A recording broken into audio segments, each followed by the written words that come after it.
Our beloved Prophet said, it's mentioned in Sahih Bukhari, volume number 7, in the book of Nikah, chapter number 3, hadith number 4. The Prophet said, "O young people, whoever has the means to get married, he should get married." The Prophet said, "Whoever does not marry is not of me." So if you marry, you are submitting your will to Allah subhanahu wa ta'ala.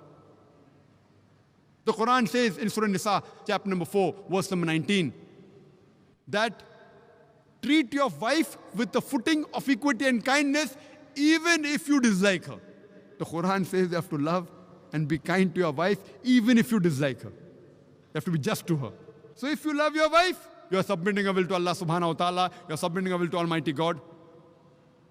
The Quran says in Surah Isra, chapter number 17, verse number 32, that come not close to adultery, for it is an evil opening other roads to evil. So if you abstain from adultery, you are submitting your will to Almighty God.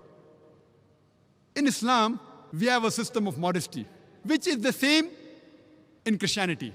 Quran says in Surah Nur, chapter number 24, verse number 30, say to the believing man that he should lower his gaze and guard his modesty. Whenever a man looks at any woman, and if any brazen thought, any unashamed thought comes in his mind, he should lower his gaze. The same message is given in the Gospel of Matthew, chapter number 5, verse number 27 and 28, where Jesus Christ, peace be upon him, says, "It has been said of the old times that thou shalt not commit adultery. But I say unto you, whosoever looketh upon a woman to lust after her has already committed adultery in his heart."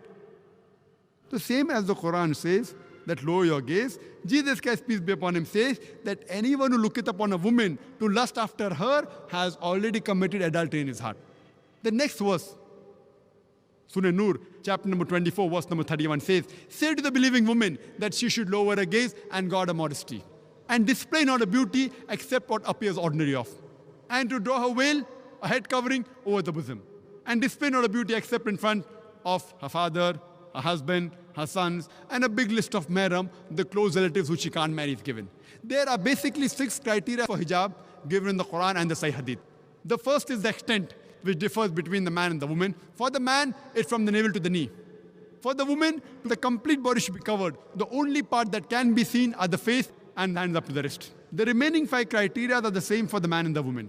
The second is, the clothes they wear, it should be loose. It should not be tight-fitting. It should not reveal the figure. Third, the clothes should not be transparent. Fourth, it should not be so glamorous so that it attracts the opposite sex. Fifth, it should not resemble that of the opposite sex. And sixth, it should not resemble that of the unbelievers. These are basically the 6 criteria for hijab given in the Quran and the Sahih Hadith. And if you read the Bible too has similar criteria of modesty.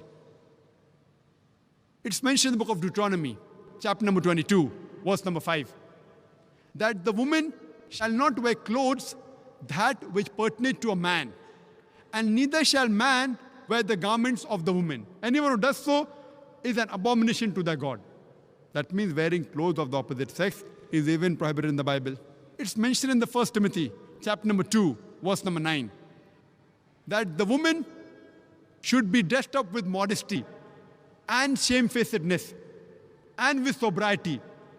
They should not have braided hair or should not wear gold or pearls or costly array. And it's mentioned in the 1 Corinthians, chapter number 11, verse number 5 to 6, that the woman that prophesies it or prays with a head uncovered, a head should be shaved off. The Bible in the 1 Corinthians, chapter number 11, verse number 5 to 6, says that the woman who does not cover her head when she is praying to the God, a head should be shaved off. Imagine even the Quran and the Sahih Hadith is not as strict as the Bible, where the Bible says the head should be shaved off. So if Christian means a person who follows the teachings of Jesus Christ, peace be upon him, I would like to tell you that we Muslims are more Christian than the Christians themselves.